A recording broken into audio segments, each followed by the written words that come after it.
Warning: this podcast may contain strong language, sensitive topics, and plenty of laugh out loud moments. Listener discretion is advised.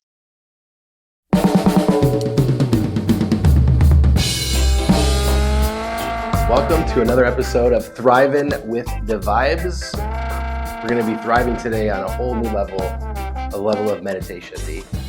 I'm so excited to talk about meditation. It's like one of my most favorite tools. And cannabis and meditation are like peanut butter and jelly. They go together so well. Like all these tools we're showing you, but it's definitely in our top three. So yeah. Hey, Nick. Hey, D, talk to me. What is meditation? Yeah, it's very interesting because I looked it up, on Google to define it. And I'd love to read what it said, but I left it on my other phone somewhere else. But anyways, basically, it's like focused attention inwards, right? And I really love that. There's probably all kinds of definitions for it, like that people have. But I really like that one because it leaves it open. Yeah. I like it. Yeah. I like it. It's very inclusive. Yeah. And I don't know if you know this about me, but I've always been fascinated with our mind. And so like meditation to me is like a way to help control my mind. Right? And to, to explore, of course, but also just to have peace of mind. Bars, dropping bars already. We're 2 minutes in. Here we go. That's was really important to me in my life, and part of my healing journey. Definitely, peace of mind was something that I really sought, and so meditation seemed like a great tool for that. And it was, of course, but it did take me a while to kind of, get into the flow of how to meditate. Because I had a bunch of information and some of it worked and some of it did not. Right. What about you? Well, for me, I think I really like the definition of the going inward. The word I would use would just be the pursuit of slowness and watching time pass and being able to calm ourselves down to the point where we could really notice what's happening from one moment to the next. And not that I live it all day in that state, but when I can find that place where I feel like I'm slow enough that I can actually see 1 minute move into the next, then you're slow enough to be in the moment. Yeah, I guess. Right? Yeah, like exactly. You're not like rushing around, rushing in your head. Exactly. So and so I think that's another reason why cannabis and meditation go so well, because they both do that. Exactly. Right? Yeah. And there's a bunch of other reasons too, which we'll talk about a little bit later. But and since I was a young girl, I've been fascinated with our minds, right? Because like honestly, it felt to me like I couldn't control my mind, like my thoughts and the things I would think. I thought they were like really bad. I might imagine doing some bad things. Right. And so the mind is very intricate, and what actually got me really fascinated in it was kind of multiple personality disorder. So like back in the 70s, I read things like The Three Faces of Eve and Sybil. I don't know if you ever heard of those books. No. They were very famous at the time, and they were all about that. And so, some of the healing that came about through that was done through hypnosis. And so I was very interested in it. And then as time went on, like in the 80s, there was this guy called the Great Ravine. Like, and it's everything you think it is, right? Like the whole costume. And he would come to town and he would put on like an event at the local civic arena or something. Right. And yeah, it was called the Great Ravine. and so I went to see him, and I saw him just hypnotize all these people. Right. And then of course, also in that time, shortly after that time, became a very popular bar sport. like a Right. bar event, right? Yeah. So you go to the bar, a bunch of drunk people, like who wants to be hypnotized? Then you make them act like, or you don't make them act, but you suggest to them to act Yeah. in all kinds of funny scenarios, like Right. pregnant men and. Yeah. No, I've been to one of those too, where Okay. I almost got hypnotized, and then I did, and then I Okay. didn't. So I'm curious, how do you what is the connection between like hypnosis and meditation? How do you relate to those things together? That's a great question. And like, I mean, honestly, I was so fascinated by it all that in 2001, I went and studied hypnotherapy and became a certified hypnotist. That's how cool I think it is. And what they have in common is what fascinated me about it. And that was the power of our subconscious mind, the power of our mind. Oops. The power of our mind. And so, that state that we get into to access our subconscious mind, it's called a state of trance. It's a state of trance, and it's nothing scary. It's not like, first of all, in any kind of hypnosis, first it's all self-hypnosis.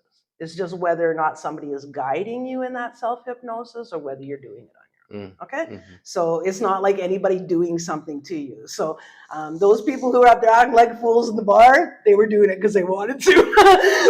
They weren't being coerced at all. Right. And so that state of trance, that state of, it can almost feel like a suspension of time. Right? And so time is, first of all, it's our construct. It's, that is not necessarily what time is, but that's how we understand time.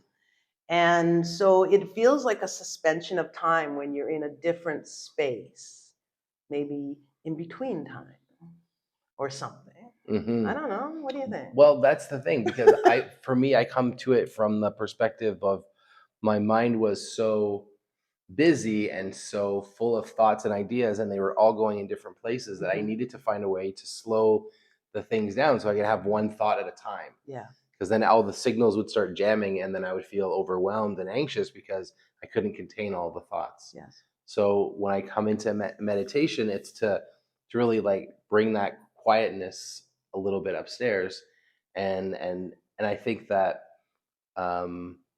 like the way that you describe it as being able to see the moments between moments and see how things are kind of connected.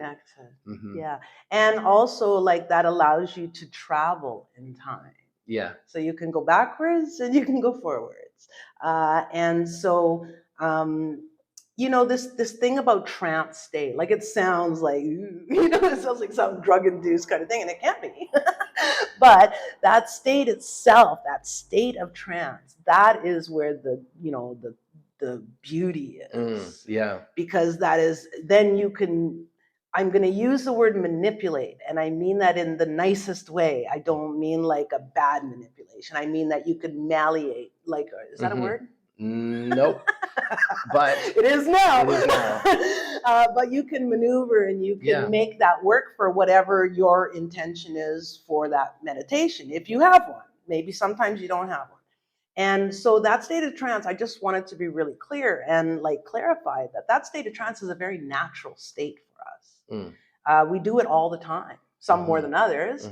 But, typically when we're first coming to consciousness, we're first waking up, and we're kind of in between that fully conscious, fully unconscious state.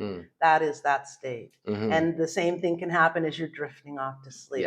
Yeah, absolutely. Yeah, just as you just like, okay, and just before you're gone, that state is the state of trance. And that state is very powerful. That's a very, very valuable state. A lot of healing can come in there. And especially if you're working on like personal growth and you're trying to change behaviors or whatever you're doing, that state is super powerful. Because as we spoke about in another video, that subconscious mind that we have remembers everything. Like just think about your mind right now and consciously like what you remember in your life so far, right? Maybe it's not as much as you wish it was. That's me. But I still remember like so much, and it's like so full. No wonder our minds race, right? Because we're just so full of information, and life itself like just bombards us with all kinds of information and energy. So being able to go into that state is very powerful for us in order to affect change. And sometimes that change is to find peace. Right? And sometimes that space is to be inspired or to problem solve. So we can utilize and that's what I mean by manipulate. I mean, we can utilize that space and that power of that subconscious mind, because that's the part of us that remembers everything that our conscious mind remembers. I almost forgot to go back there. I was going to finish that thought. So that subconscious mind, it remembers everything that the conscious mind remembers and so much more. And we talked about another video about remembering learning to walk, right? And how now we don't even think about, we don't think about our heart beating, except maybe if it's not beating regularly. But all these things that we take for granted that our body just does, right? And it does that because our subconscious mind reminds it to do that. So, in my mind, and, even being like a very skeptical person, when it came to hypnotherapy and meditation, I felt a very similarity there in that state of trance. They both utilize that state of trance. I want to back it up just a second from like the terrain and look at the different types of meditation, because we talked about we've overviewed a few different types of meditation, but let's maybe can you share all the types of practices that you do in terms of meditation, and then I'll jump in and do the same. Sure. Okay. Well, I was one of those people who thought I couldn't meditate. And let me tell you why. It's because people all have opinions about meditation, okay? From whatever their training, whatever their background, culturally, like whatever, their meditation and how they do meditation. And if it works for them, then they think that that's the way to do it. Right? Okay. And it may be the way to do it, but it may not work for everybody at all times. Right? Yeah. So it was astounding to me to learn that the first meditation I tried was silent meditation. Then let me tell you, that was not happening. I did not want to sit still for a long period of time and keep my mouth shut. And for days at a time. That just didn't work for me. But I understood the concept of what I was looking to achieve in terms of that state of being in my mind, that state of trance. And so I found ways for myself to go in there, and some things happen naturally. Like the very first time I realized I was meditating was when I was 14, and I was hitchhiking around Canada. Don't do this, kids. It was another time. It was like a long time way ago. back then. And I was hitchhiking throughout Canada, and whenever I'd get picked up, whenever I get picked up, and I was like a passenger, right? Just this driving, the rhythm of the car driving, and the scenery, and maybe it was even like the warmth if it was summer or something. But whatever it was, immediately I would like go into that meditative state if nobody was talking to me, if I had no distractions. So and that was such a beautiful experience. Maybe that's one of the reasons why I love to hit the road, Jack. You're traveling one. So I just love being on the road, and I still feel like that today. I still prefer to be a passenger rather than drive, because I love that feeling. It just instantly relaxes me. And if I want to not just relax my body, but I want to relax my mind, to me, that is meditation. That's when I'm like immediately going to that meditative state. Another time that I'll just share before I let you jump in here. Sorry. Another thing that happened to me that instantly put me into meditation, and these things are besides cannabis, because cannabis does that too, was when the first, again, it was 1977, and I heard Bob Marley for the first time. And the song I heard was I Shot the Sheriff. And I could relate. Not that I did that, but I maybe wanted to. But the thing was, the music, that particular type of music, reggae music, was really powerful, and it just took me. It took me. This is the same when I first heard disco music. It took my body. It took my body first, and then my mind just went into it. It just made me want to move. I didn't know how to dance, but I was going to learn, and I was just doing it. I just could not dance. And that really helped me come out of my shell as a child. So I was very, very introverted. So, anyways, those are still some of my favorite ways to meditate. But I love a bunch of other ones too. But I want to hear about your experience. So you got music and moving meditation. Yeah.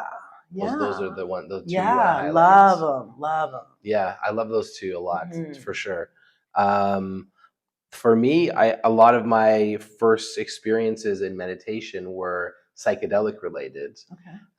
When I remember being like 18 at my friend's house, eating some mushrooms and listening to Daft Punk's Around the World, and it was like, we're all in this basement and just getting our minds, our 18-year-old minds were getting completely blown. So that was the first time I entered into that state, or knowingly, I'm sure I felt it different times before, but that was the first time I consciously was like, oh, I went somewhere. I went on a trip. It felt like I was, outside. And then kind of cut to a more recent, my experience with meditation has been around after I had a concussion, which is now coming up on 9 years since I had a big concussion. And I use meditation. I didn't know that I guess it kind of came on me by accident.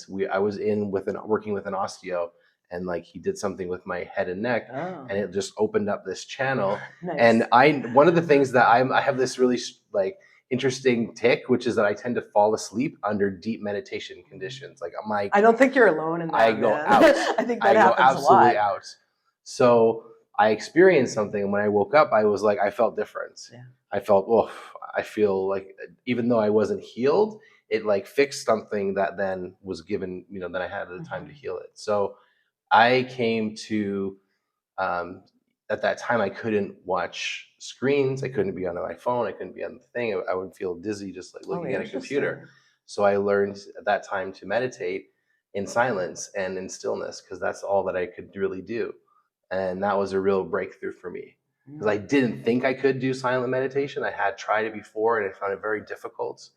And at the same time, I also did a lot of guided meditations, right? And that was really some interesting things. So I would say, a lot of guided meditation, and also silent meditation, or observing meditation, where it's looking at following the feelings in the body, or counting breaths, or just being very focused on that observing method.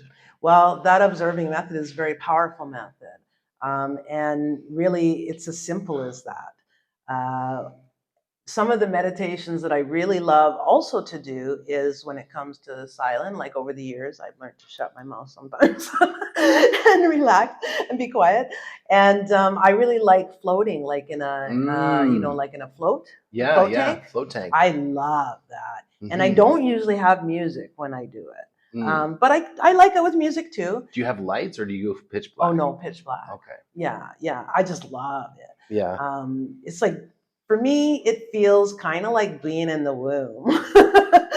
So I don't know. There's just a real, when you're looking for that state of being, that state of trance, that state of that meditative state. Let's call it that. Okay, because I know when I use that word trance, people get all tripped out about it. Well, my favorite type of electronic music is called trance music. Oh, is it? And I've been to festivals called a state of trance. Okay. So every time you're saying that, I'm associating it with party drugs and music, and just but it also, interestingly enough, just a sidebar for a second, it was where I learned that you could meditate while moving, while dancing. So that's the first one. I started to listen to like house and different types of electronic music. I was like, oh, I'm meditating and I'm dancing and I'm, elevated in different ways from different substances, but it all kind of came together as well. So it's a cool overlap. Yeah. And actually, that's one of the reasons I love walking, and I love to meditate while I walk. It's walking meditation. And I went to, this is kind of funny, but I went to a celebration of life. Do you know what that is? Yeah. Okay. Yeah. So memorializing somebody's life, celebrating that. Yeah. And there was someone there doing laughing meditation. So I tried that. Laughing that's new for me. I mean, no props, absolutely, but that's a new one for me. I've never heard that. It was really cool. Like, okay, my first instinct is to when someone says, "Okay, now someone's gonna get up here and lead us all in laughing meditation." I'm like, I think it's time to go start for a puff or so, But I knew how important this was to the person who had passed, who was a close friend of mine. Right. It was like, or who was going to pass. She was still alive at this point. But that was her wishes. Yeah. And she wanted to share this thing that she really liked with other people. And so, I thought I'd give it the old college try. Well, yeah, it's a captive audience. You kind of have to. What are you going to say? Yeah. And it was interesting. It was really good, actually. Many times when I'm singing, and I don't consider myself a singer, okay? But I think Aren't sing you in a like band any. And write music and stuff? Well, that doesn't necessarily mean you're a singer. I don't know. To me, I'm not. That's not me. So I'm simple. That sounds like a. I'll explain myself one day. Okay. Please do. Anyhow, it reminds me the same as when I first started learning to sing, like taking vocal lessons, and the freedom and the joy and the uplifting of your spirit that comes with that, because it's coming from inside of you, and it's coming first from up here when you're really nervous, and then it's moving deeper, and as you learn to breathe, right, and then it's coming from right in here, right in your diaphragm kind of thing. Wow, talk about a powerful and empowering feeling. And also, what a great connection to your body. And that's also something that meditation can be super good for. Yeah. So I've tried those kind of meditation. How I typically, I do have ways that I meditate. So like one of them is, I use some cards, meditation cards almost every day. And as I'm pulling them, or as they're actually jumping out, once I look at them and I think about, I let my own intuition come, but also I'll read what it says, what the author intended when they wrote them, when they created them. And then I might go do something, like I might go stretch, or I might go in the pool if it's really hot. Whatever it is, someplace where my body is relaxed. If you see my house, I have all these places to like lie down and stretch everywhere. And because I like to be comfortable, and I like to meditate. So it's like I need a place that's comfortable, and I like to lie out, and usually I'm listening to music. I've got a beautiful lavender eye mask, a weighted eye mask filled with lavender seeds that I got in Maui, from Mount Haleakala. And so it's got lots of nice vibes and nice memories, and it feels really good to have weight on my eyes. And sometimes I might just like lay there, just like, sometimes I might do some stretching, and also dancing. And movement. We're going to do like a whole episode on movement, so you'll know what we're talking about. But yeah, dancing is still, again, what singing and what chanting and those things that we emit through our throat chakra bring out, express ourselves. That's super powerful. And I feel like meditation does that for my mind. Like it just like releases. It lets out, if I want it to, if that's my intention. If my intention is to problem solve, then I'm having a whole other experience. Yeah. But I'm always having my experiences in that state. Yeah. Yeah. What's your favorite way to meditate? I love movement meditation for sure. I love walking meditation, but what I mostly find myself doing when I need to meditate is just sitting and going quiet. I love that I can do it anywhere at any time without any preparation or permission from anybody else. You don't have to like put yourself in Exactly. a space. I'm not doing anything. Exactly. I'm literally just sitting or standing, either if I can safely with my eyes closed, or if I have to if I'm on a bus or a train or something, I'm trying to maybe I'll keep my eyes open, but I'll just sort of soften everything and just try and get into that place. That's my I love that I can do it anywhere. I love that it's just like always available to me. Yeah, and like we talked earlier about some of the myths that we heard. Let's do it. Let's talk about the myths of meditation. Yeah, that's really hard for me to say. Myths of meditation. Meditation. Myths of meditation. Okay, let's see. Number 1, there's only one way to meditate. D. There's only one right way. Right way to meditate. Right. And that turns more people off of meditation than anything, because if that way doesn't happen to work for them, exactly, then they think like I did. I can't meditate. Yeah. I can't do this. I'm one of those people. And there's so much competition and ego like fighting between different schools of meditation. And so I think it's important that we all break down these barriers and say, listen, we're all humans. We all breathe, we all slow down, we all move, we're all focus and awareness. Like, we're learning all these different styles and practices, but ultimately it's just paying attention, and we all can do that. So I think that's one way to break down this myth, is just, don't push your style of meditation on other people. If it works for you and you found something, that's amazing. Share it with love and humility. But, there's too much like, oh, you have to do it this way, or you have to not, don't do it this way because that's not going to get the right result or whatever. So it's just like cannabis. There's no one size fits all, right? So, by all means, when you find something that works for you and you're part of a community and all that kind of stuff, of course you love it. And so you want to share it with anybody you come across to help them. But to be honest, it may work for them and it may not. And the whole point of this, the whole point of the personal growth and that search for, self-awareness and personal development and spiritual connection and all those kinds of things, you're going to do it your own unique way. And that's the whole point of this podcast and Canna Therapy, is about encouraging you and empowering you, giving you some information from just our experience, and also, empowering you to be able to be the expert of your own experience, so that you can explore safely, effectively, enjoyably. And that's really the whole point of it. So there's no one size fits all.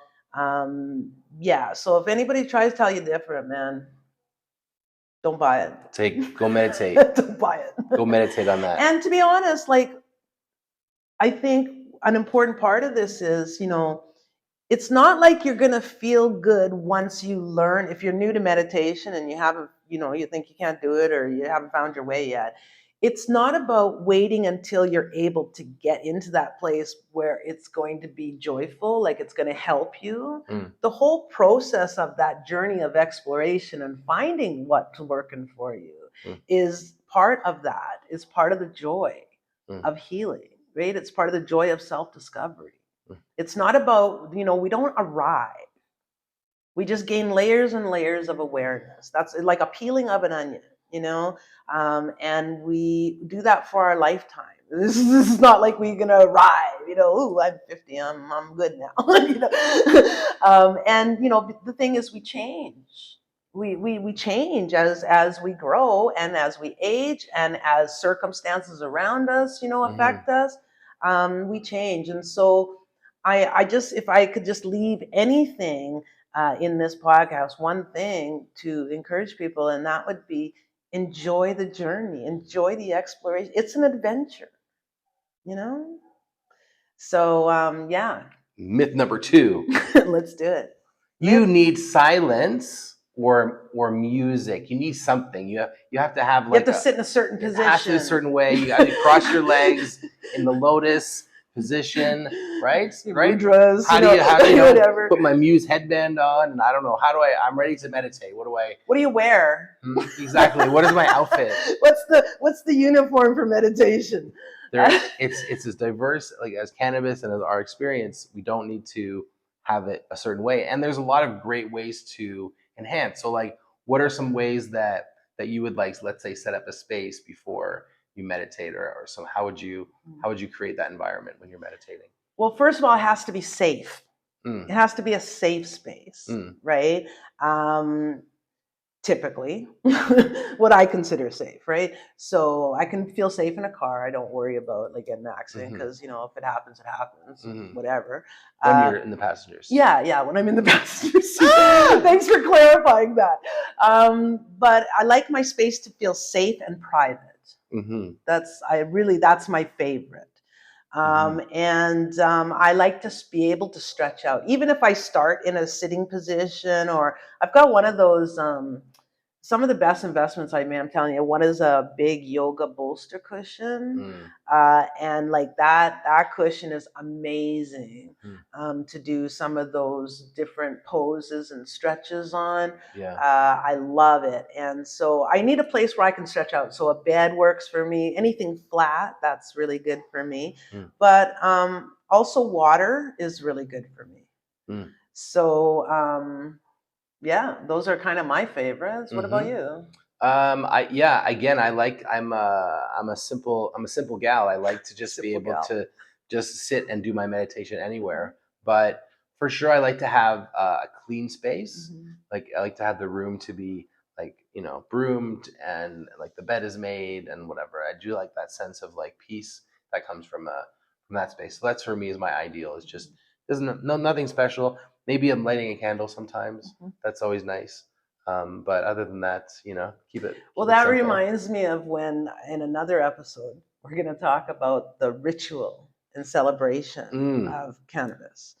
And a lot of that stuff, like, a lot of my rituals that I do include both cannabis and meditation. Yeah, well, so I would say for me, rolling a joint is meditative as I'm getting ready for that medication session. Yeah. And so it definitely can be. I'm telling you what, when you're preparing your cannabis, like rolling or whatever, and you're doing something with your hands with it, you're touching it, and that is an amazing time to set your intention.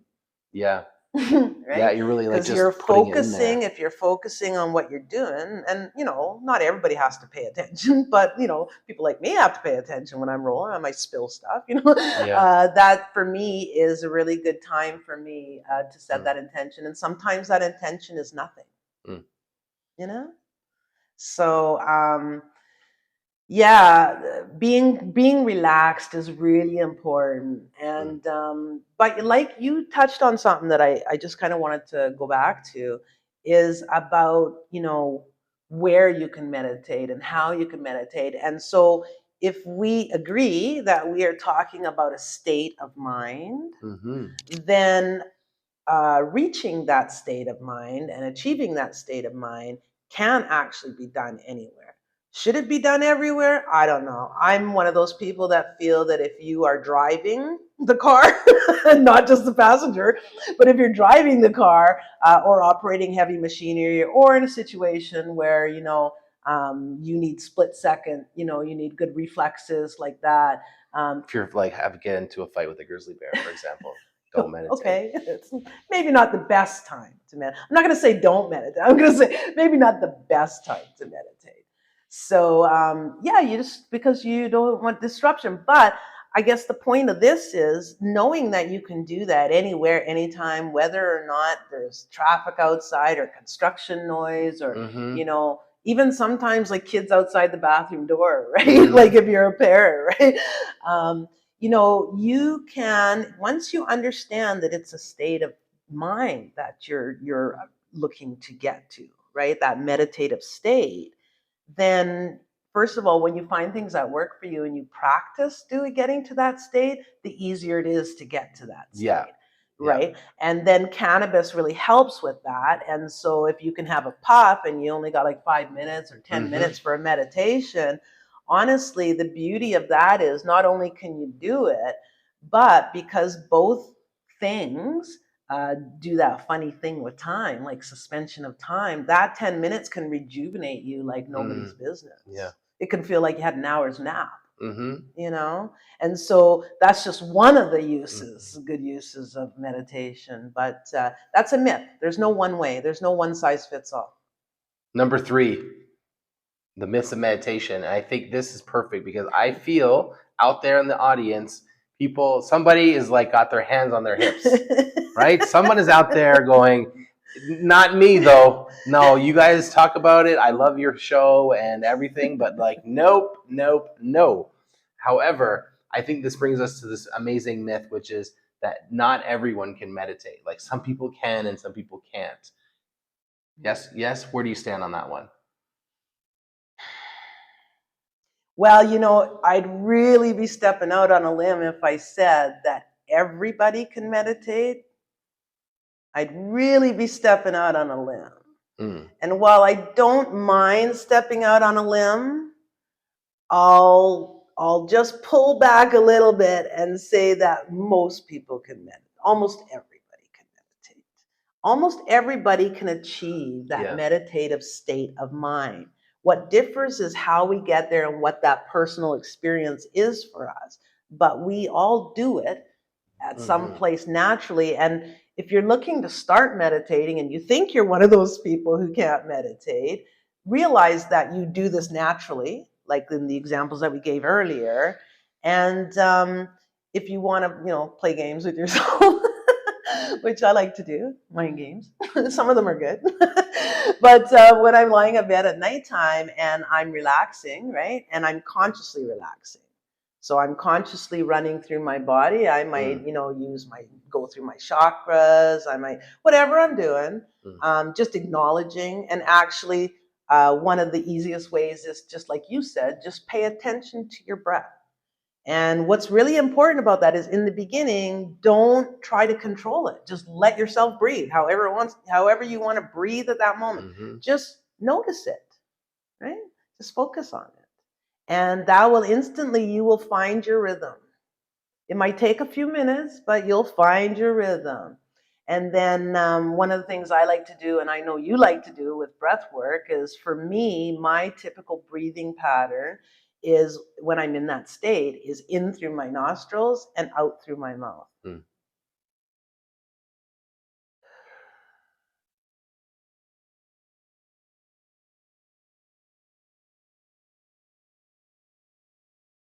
And I try to go as slowly as I can that feels comfortable. Never want to be uncomfortable.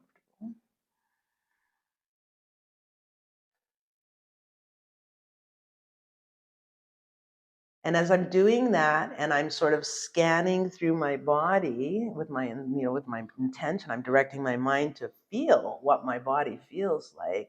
And then sometimes, I might feel where I am relaxed and where I am not relaxed. Maybe there's some tightness in my knees or something, or maybe my shoulders hard or something. So as I'm scanning my body, I'll just consciously set that intention. Like as I'm exhaling, I'm like,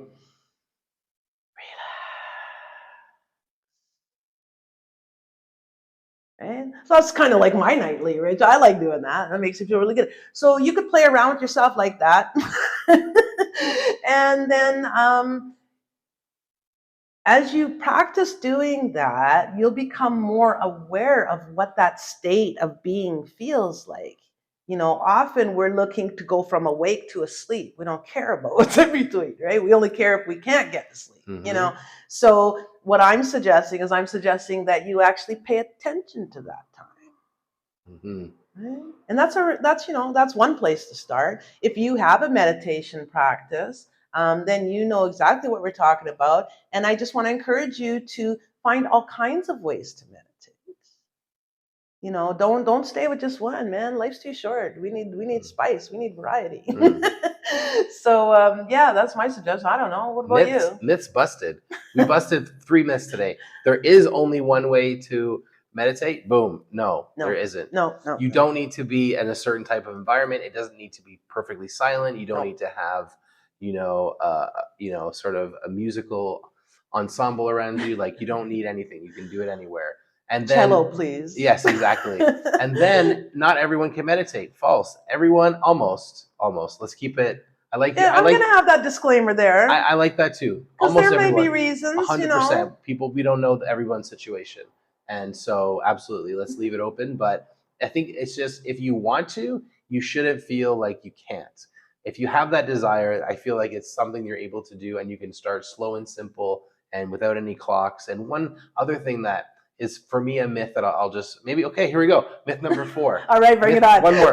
Myth number 4 is the goal of meditation is to get your mind completely quiet and still. Oh, how could we forget that? That's a great one. I'm glad you remembered it. So yeah. The goal of meditation is not to get to complete serenity and silence. It's actually to be okay with the rumble jumble, the stuff that's going on inside of us.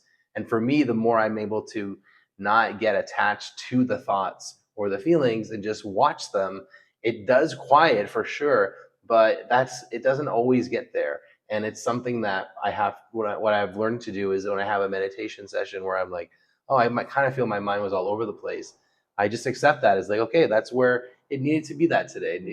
My brain needed to work on some things or chew on some stuff. And so that's what happened. So I think it's really important that we give ourselves a lot of grace and remind ourselves it's the crazy world out there. So if you take 1 minute to meditate in a day that's going wild, that's something you should be proud of. You should take that 1 minute and be like, okay, I did it, at least 1 minute.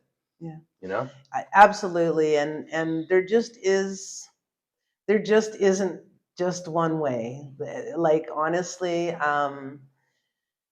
there's all kinds of reasons to meditate. One reason, have you ever tried, like, okay, everything's chaos around you, and I'm just going to go into this room, into the bathroom, and I'm going to just empty mind. For a lot of people, that's like impossible to do. And you don't have to do that. I think Nick really said it well when he said, like, he has thoughts come in, but he's not attached to them. He just lets them flow through. He doesn't like hang on to them and start dwelling on them and start like analyzing them. So that's something that you can do if that's what you're looking for. If you want silence, if you want peace, like, can I just like have like time out? And I think of meditation personally, I think of it as quality time with myself. Yeah. Mm-hmm. And so I'm all about that. I like to spend lots of quality time with myself. And so it's not something that I think, oh, I must go and meditate now. No, it's not like that. Because I have found such value in it for myself. Peace of mind, like a quieter mind. Some people call it like the monkey mind, right? And it's very hard to silence that, especially in the beginning. It's not easy. It's a journey. So that little guy does not want to be quiet. And the more that you say, quiet, monkey mind, and it's like, it's like, really, it's something to, it's a goal. I think the goal is to learn to live with the monkey and to realize, like, oh, that's just a part of me, but it's not the whole experience.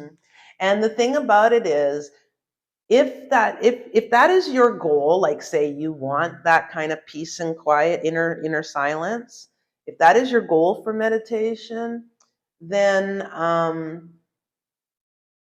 as your thoughts are coming in and you're letting them go, just letting them just run through, flow through, whatever, if you find your mind wandering, just bring it back to your breath.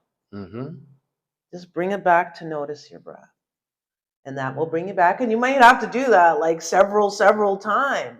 But I'm telling you, once you experience that state of meditation, then you're going to find value in it.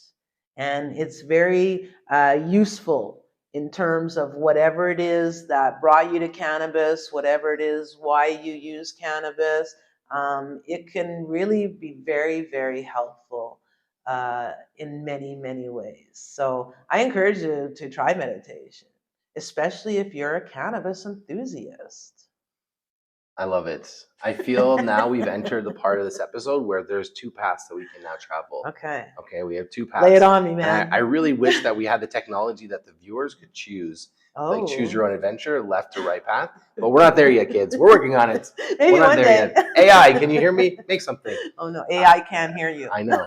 So what we have I want to hear first if you have anything more to say about the benefits of meditation, and then we have an opportunity to dive into the actual cannabis as well. So we've covered a lot of benefits, but you want to just maybe highlight some of the ones that are really on top of mind?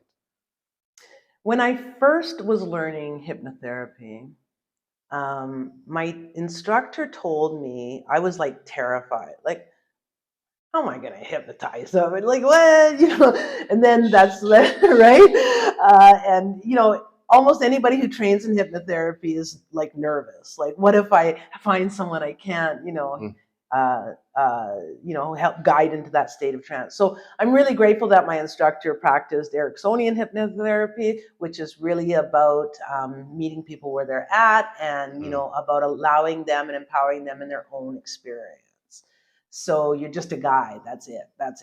And the beauty of that is that when you have a guide, and that guide can be a person, or that's why a lot of people love guided meditations. Because when they have a guide, they can just let go completely and just immerse themselves in the beauty of that experience. Yeah. But a couple things have to occur there. And so, like hypnotherapy, when you're doing guided meditation, that person needs to trust you. It needs to trust you in the content of which you're talking about.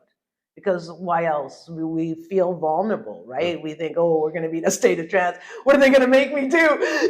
Or like, what if there's a fire? Like, oh my God, I'll be like in zombie land or something. I don't know what people think, but those are some of the things I've heard.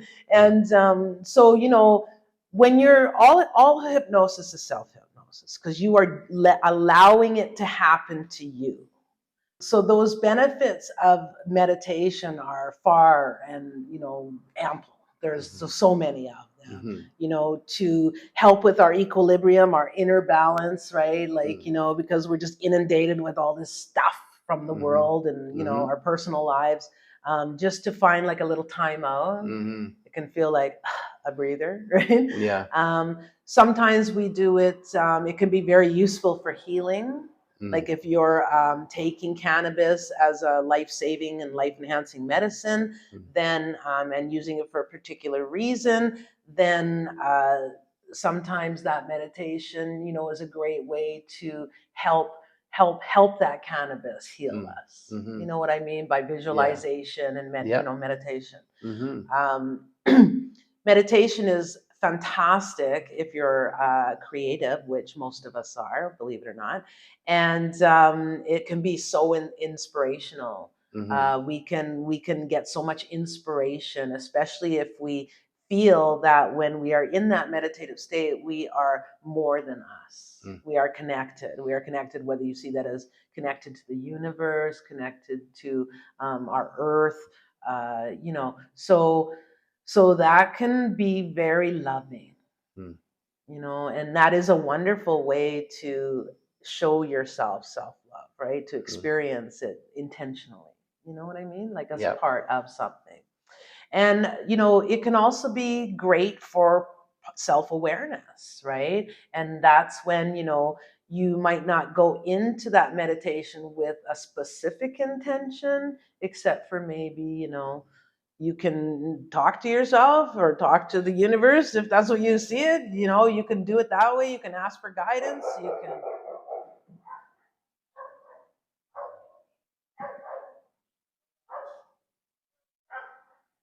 This is perfect because if this is happening during a guided meditation of some kind, we would then listen and be like, okay, well, these dogs are barking. I hear them. They'll be gone in a few minutes. So let me just try and stay in my moment, right? You guys can hear them probably, and that's okay. That's what happens. Life happens. Exactly. With your kids, the dogs, life, the cars, the traffic, sirens, everything is just going.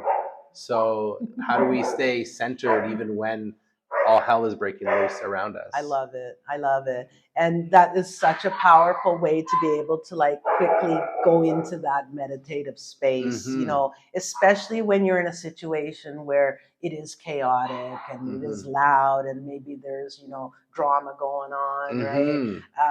You know, just to like take that moment, like that step back to like center yourself so that, you know, you can deal with it okay. Yeah. Right? Yeah.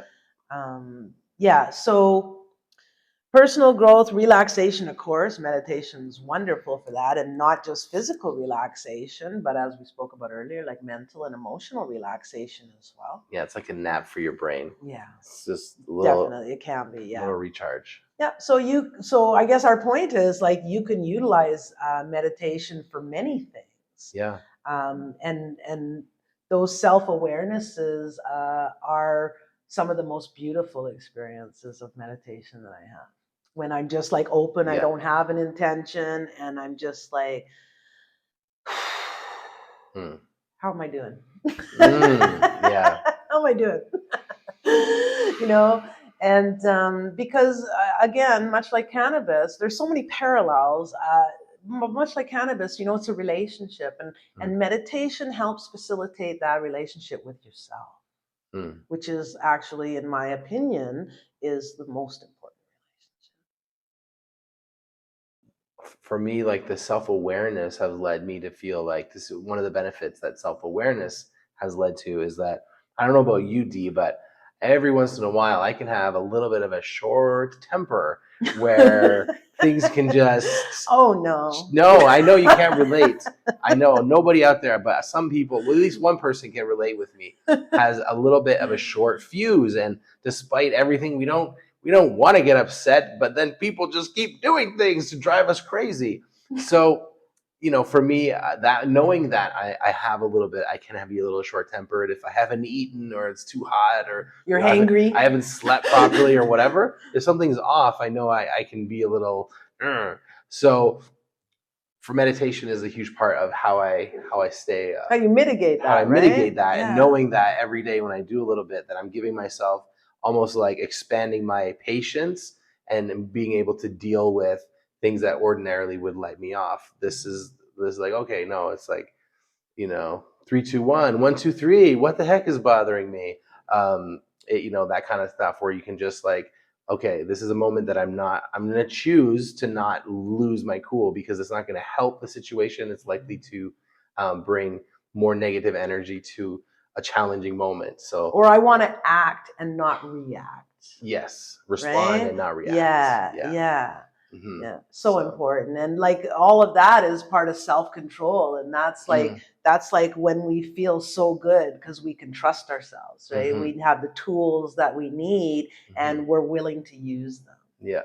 So like it's like a two-part thing. You can have all these tools, just like cannabis, especially like you can have that tool and not utilize it to your maximum benefit. And so I hope that, you know, that's what we're talking about. And I hope that this podcast is like, you know, giving you some enjoyment, giving you some information, and maybe even some things to try if you haven't already. And I hope that you'll share like what works for you in the comments, especially regarding meditation, because you know, the more information, the better choices we make. And you know, that's what we're here to do. We're here to share our knowledge and experience, and we want to hear about your knowledge and experience too. And I can't even tell you how grateful I am to be alive at this time with not just legalization, but like the internet. I know like there's lots of really, you know, terrifying things about it and lots of bad things about it. But you know, when we were coming up and we were learning about cannabis, like we just had like hardly anyone to talk to. And, you know, sometimes people can still feel like that right now when they just like so grateful and, you know, and they're so passionate about this plant and how it helps them. But the people that are around them don't really understand that. So like we hope that we can be, your support and community that way. And also like that's why we're encouraging you to write in the comments so that you can and help each other as well. Yeah. Right? Exactly. So until next time, I guess that's it. Any last words? No, well, yes, obviously. I'm going to say no, and then I'm going to talk a little bit. That doesn't make sense. Yeah, so my last words is simply this. Meditation won't necessarily make you a better person, and meditation won't necessarily give you all the answers to life questions. And for me, it feels like a part of the day, a part of my life that when I'm using it in a very, very like consistent way, and when I'm connecting it with cannabis and other plant medicines, and I'm utilizing those opportunities to go deeper into my life, into my healing work, into my own self-reflection, it really adds something. So I want to just share that as an invitation. If that's something that you want to do or you're interested in doing, not sure how, or you feel stuck, please just say so in the comments. Put your hands up. We'll answer. Other people will answer, and yeah, everyone can, if they want to, can get on this train. Yeah, and hey, little shameless plug here, but if you're interested in guided meditations, particularly concerning from a canocentric lens, so they might have, I think we're going to offer some guided meditations in our shop, and you can just download them, you can listen to them, little things.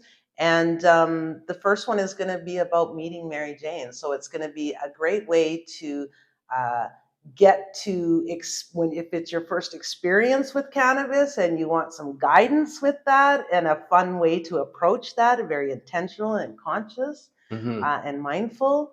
But also if you're an experienced consumer and maybe you just like you just want to have experience it and see what it's like and see how you feel, it's going to be pretty short, maybe 30 minutes, and yeah, you can just go and download it. So that's the kind of resources that we hope to offer. And if you have any requests or suggestions about that, you can just put them in the comments and we're happy. We'll read them all. All right. Do you want to talk about how does cannabis help, or do you want to use this opportunity to land this plane?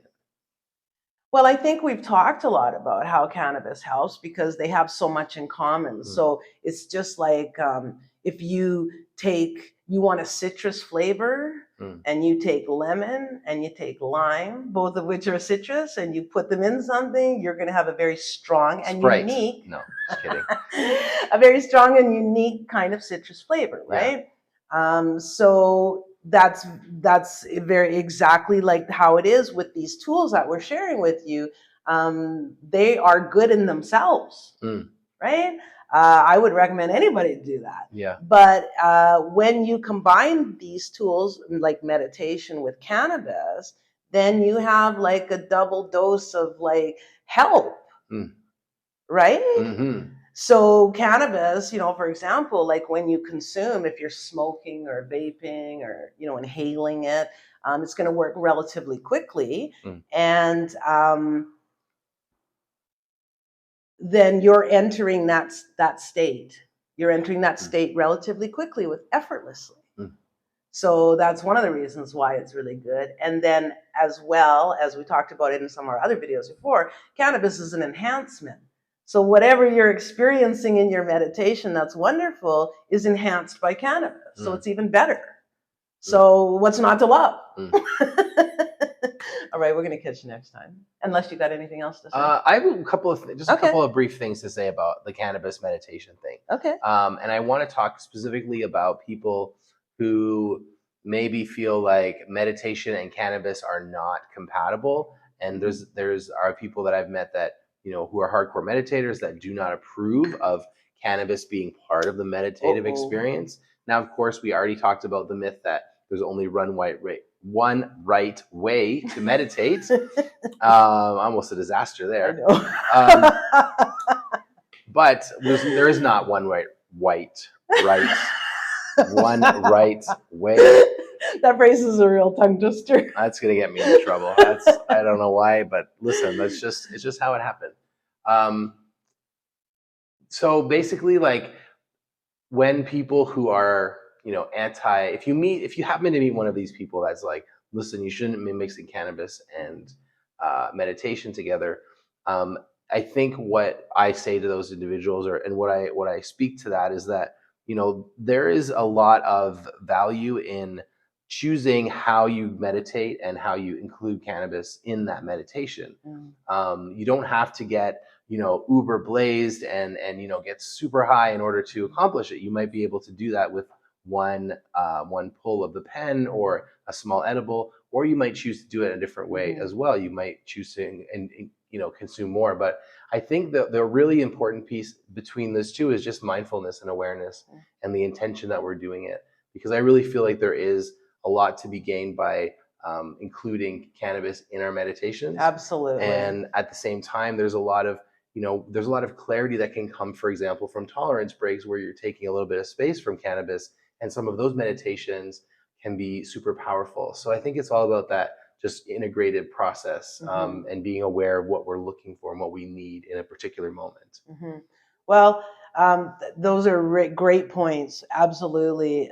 Because like we said, cannabis is not for everybody. So, hopefully those people won't give you too hard a time. But if they, Probably will, but don't worry about it. If they do, then you know what? I always, I always smile and just say, when someone's like telling me something that isn't for me, I always say, "Oh, is that right?" Like, just acknowledge what they're saying and stuff like that. I don't need to commit to it. I don't need to say, "Oh, well, I want to try that too," or whatever, right? Getting to know yourself and becoming this expert of your own experience, it is really the only way to maximize all the benefits that cannabis has to offer you. Right? So even if you're taking it for one reason, you can still benefit from all the other things that it does. And one of the things that I love, and the reason why I made that guided meditation, meeting Mary Jane, is because the energy of the cannabis, I love to open to it. And I often call it Mary Jane. And so whatever it is for you, I believe that plant medicines and psychedelic medicines, like, they have something to teach us. Yeah. And they have something to teach us about ourselves. And so I like to open up to that. And that's why I feel that in that meditative state is my most receptive state. So. Yeah. Meditation is a way to turn yourself into an antenna that is receiving information and being able, instead of the more we quiet, the more we're able to actually receive guidance, like, about our lives and direction. Our intuition is a little bit more free to whisper to us what's best for us. Exactly. And so meditation can put us into that state, and combining that with cannabis can be like truly powerful. And change everything. It can be amazing. I think we better at least leave it there, don't you think? Yeah, thank you so much. Again, this is the episode of meditation. We are so grateful, and we'll see you on future episodes of Thrivin with DVIBZ. Good night, everyone. Bye.